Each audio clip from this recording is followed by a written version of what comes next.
Over the past 3 years, Teaching and Learning has spent time identifying essentials in math and language arts. They've also spent time developing pacing guides, and we've had assessments in both iReady and in EDUMS. This is why we went about the task of getting a data management system. Last year, we went through the RFP process and had selected Focal Point as our data management and assessment system. How does the work of assessment, essentials, and being student standards and data-driven all fit together? Assessment is an integral part of instruction, as it determines whether or not the goals of education are being met. Assessment affects decisions about grades, placement, advancement, instructional needs, curriculum, and in some cases, funding. Assessment inspires us to ask these hard questions. Are we teaching what we think we are teaching? Are students learning what they are supposed to be learning? Is there a way to teach the subject better, thereby promoting better learning? Today's students need to not only know the basics reading and arithmetic skills, but also skills that will allow them to face a world that is continually changing. They must be able to think critically, to analyze, and to make inferences. Changes in these skills and knowledge our students need require new learning goals. These new learning goals change the relationship between assessment and instruction, and teachers need to take an active role in making decisions about the purpose of assessment and the content that is being assessed. In some cases, there has been a misconception that we only teach the essentials. That is incorrect. We teach the entire core. When we get the data we need to make instructional decisions, we use this student learning data on the essential standards and use evidence-based strategies to intervene on the essentials first. But why can't we intervene on all the standards?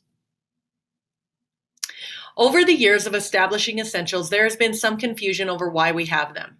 There is a large body of research from Doug Reeves, Larry Ainsworth, and Mike Schmoker, who articulate that in order to get students to master the core, we have to teach a few standards well and identify the right standards. We need to simplify the curriculum. We need to drastically reduce the number of standards to those with the highest priority, the most essential.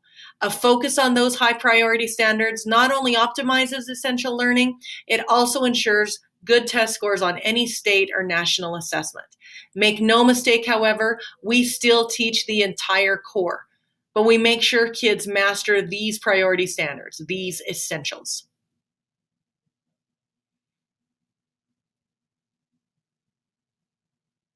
How do we select essentials? This slide explains. This year, as we collect data and have vertical conversations about the essentials and all the standards, we are going to make sure our essentials have endurance, leverage, and readiness. We cannot audit these essentials without having vertical conversations or data accompanying these essential standards. We will make sure that our essentials have endurance and provide students with the knowledge and skills beyond a single test date, have leverage that provide knowledge and skills that are of value in multiple disciplines, and have readiness for the next grade level. We said it last year, and we will continue to focus on being standard, student, and data-driven in Murray City School District. We cannot intervene on anything until we first provide quality core instruction for all students. When we ask the questions inside of being standard, student, and data-driven, are we able to say we provide Tier 1 instruction and are addressing needs at Tier 2 and Tier 3? Inside of Focal Point are pre-built assessments that offer rigor and instructional guidance. They test all of the standards before the end of the year assessments so that we can intervene before RISE and Aspire Plus. Our essentials are highlighted on the pacing guides found on the Teaching and Learning website. KDS, which stands for Key Data Systems, are pre-made tests inside of Focal Point that helps districts make sure they have the data and information they need to help students achieve the increasingly high academic standards. These instructional periods are not called quarters or terms because districts can modify or adapt them however they'd like. We are keeping the color names because that's how they are named inside of Focal Point. We have, however, put dates to when the benchmark should be taken. You are also given time directly after those dates wherein you can get a full or half-day sub under the direction of your principal to analyze the data and make instructional groups and action plans based on that data. The expectation is that benchmarks will be given according to the pacing guides on the Teaching and Learning website. That data will be analyzed and intervention will be adjusted accordingly. After intervention or reteaching, you may choose to give a CFA that you create inside of Focal Point, or you may choose to give a quick quiz that is pre-made inside of Focal Point, or perhaps you have other evidence of student mastery that you bring to PLCs.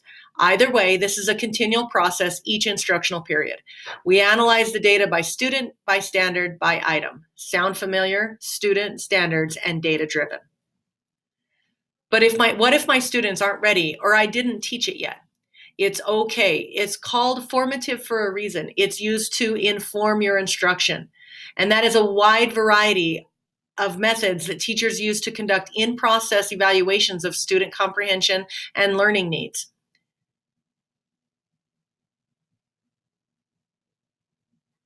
What makes an assessment formative is not the design of a test, technique, or self-evaluation, but the way it's used to inform instruction. What if you don't like the benchmarks or the KDS interim assessments, as they are called in Focal Point? Maybe the DOK isn't what you expected, or you don't feel like it's rigor enough. You can always go into Focal Point and create your own CFA on the standards and filter by a higher DOK. But make sure you're intentional about the purpose of having higher DOK. Don't just do it under the name of rigor. Don't create an assessment that is higher just for the sake of it being at a higher DOK. The standards and the order in which they are created by Key Data Systems, which is an educational research and data management company, can be adapted, and the order can be adapted and when they are assessed. But getting a baseline this year and getting data before the end of the year on the standards is critical, and being able to intervene on the essentials is paramount. We will continue with our One Murray vision of being student, standards, and data-driven. And throughout this entire process, we hope that you remember that we are asking for progress, not perfection. We ask that of our students, and we ask this of you as professionals.